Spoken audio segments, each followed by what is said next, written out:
Have you ever written what felt like perfect Java code, hit run, and your computer basically said nope? But here's the crazy part, your computer doesn't even understand Java, not a single word of it.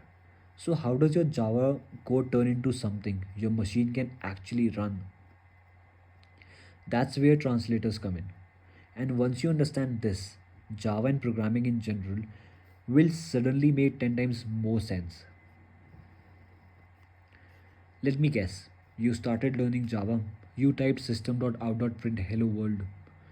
It worked. You felt like a hacker. Then suddenly, red errors everywhere. Cannot find symbol. Class not found. Weird messages about bytecode. And you're sitting there thinking, why is programming so complicated? I just want to print something. Here's the real problem. Nobody explains what actually happened between you writing code and your computer running it. You are typing English like instructions. Your computer only understands ones and zeros. There's a massive gap there, and something has to bridge that gap. That something is called translator. But not just one kind, there are three, and beginners constantly mix them up. Computers are extremely dumb, not joking. They understand only machine language, pure binary instructions, something like 10101010 and so on. This binary represents tiny electrical on off signals inside the CPU. That's it. They don't understand Java, Python, C, even English. So every programming language you use must be converted into machine code. That conversion process is called translation, and that tool that does this is called translator. But here's where things get interesting. There are three types of translators: compiler, interpreter, and assembler, and each works very differently. If you don't understand the difference, you will always be confused about how Java actually runs. And here's the big myth, compiler and interpreter are basically same thing. No, completely wrong. They do the same goal, translation, but the way they do it changes everything. Speed, error handling, debugging, performance, even how Java works internally. And here's a controversial take. If you understand compiler versus interpreter, Java suddenly make way more sense. Most beginners just memorize definition. We are not doing that. We are going to visualize it. First, what is a translator? A translator is a program that converts your human readable code into machine code.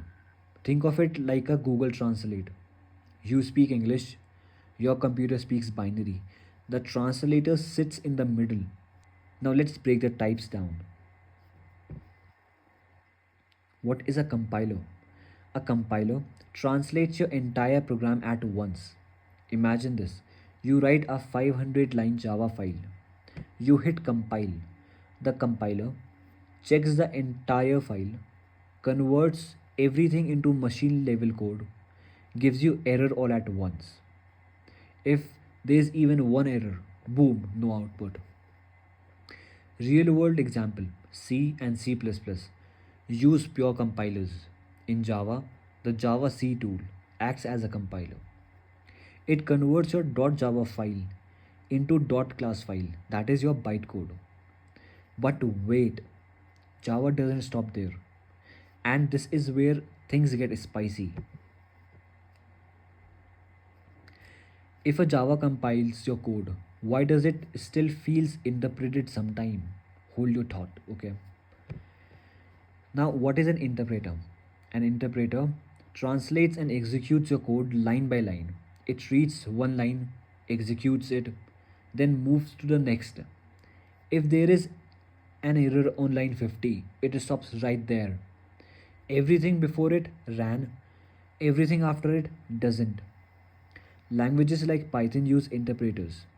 This is why Python feels quick to test, but sometimes slower in execution because translation happens during runtime. What is an assembler? Now, this one is different. An assembler translates assembly language into machine code. Assembly language is super low level, like this: mov ax, 5, add ax, 3. It's very close to machine language. Assemblers just converts that into pure binary. We won't use assembler in Java, but understanding it shows you something powerful. The closer the language is to hardware, the less translation it needs. And Java, it sits somewhere in the middle. Look at this. No, seriously, just look at this for a second. This whole thing, this is what your computer goes through every single time you press run. You thought you were just printing hello world. Meanwhile, your computer is like, alright everyone, position, bytecode coming in. There's an entire production line working behind the scene. And I wish honestly someone had shown me this when I started learning Java. Because when I was a beginner, everything felt random. Errors felt random, compilation felt random. The JVM sounded like some mysterious creature living inside my laptop. And every time I hit run, I wasn't confident. I was negotiating with the universe. Please work, please work. But here's the truth nobody explains: it's not random, there's a process, a very predictable process. And once you see the process, Java stops feeling scary. It start feeling structured. This visual, I made it because I needed this when I was starting. Not something overwhelming, not 50 slides, just one clean pipeline. So let's walk through it together. Think of it like a factory.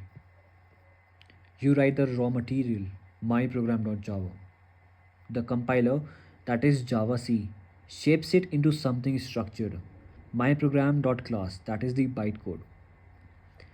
Then the JVM translates that into machine code your computer understands. And finally, the CPU executes it.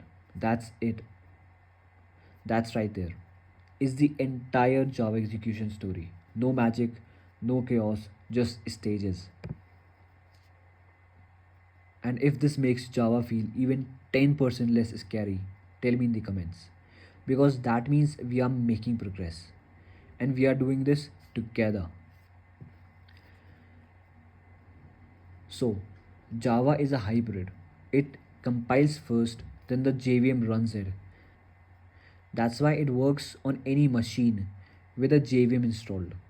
That's why it's portable. That's why the JVM is the real hero. And here's the bold take: Java's magic is not the language, it's the JVM. Most beginners obsess over syntax, but understanding the execution flow, that's what separates coder from the real developers. But wait, if interpreters are slower and compilers are faster, why does modern Java runs insanely fast? Because of something called JIT. But that's a topic for another deep dive. Here's the simplest way to remember everything. Translator is like a general term. Compiler translates whole program at once. Interpreter translates line by line. Assembler translates assembly to machine code. Now in Java specifically, you write myprogram.java. Compile creates myprogram.class. JVM reads that class file and executes it. That's the full journey. You, Java, bytecode, JVM, machine code, and the output. Once you visualize that pipeline, errors suddenly make more sense. You stop panicking, you start debugging logically. Here's the mindset shift most beginners need. Stop thinking why Java is not working. Start thinking at which translation state did it fail. Syntax error, that means compile stage. Class not found, JVM stage. Runtime exception during interpretation. Programming becomes less emotional and more mechanical, and that's powerful because confusion disappears when the process becomes clear. And once you understand translators, you unlock how performance work, why some languages are faster, why deployment matters, why DevOps engineers care about builds. This isn't just theory, it's foundational. So let me ask you, did you previously think compiler and interpreter were basically the same thing? Be honest, drop a comment, compiled or interpreter. Which one confused you more? And if Java suddenly feels less mysterious and more structured, then that's the point. You were never confused, you were just missing the full picture. And now you have it, so the next step is simple. Now that you understand how Java works, let's talk about why you might choose it. Why Java? How it compares to Python and C++, where it's used, and what kind of career it can realistically lead to. Because understanding how something works is a step 1. Choosing your direction is a step 2. Subscribe and let's keep building the clarity together. Thank you.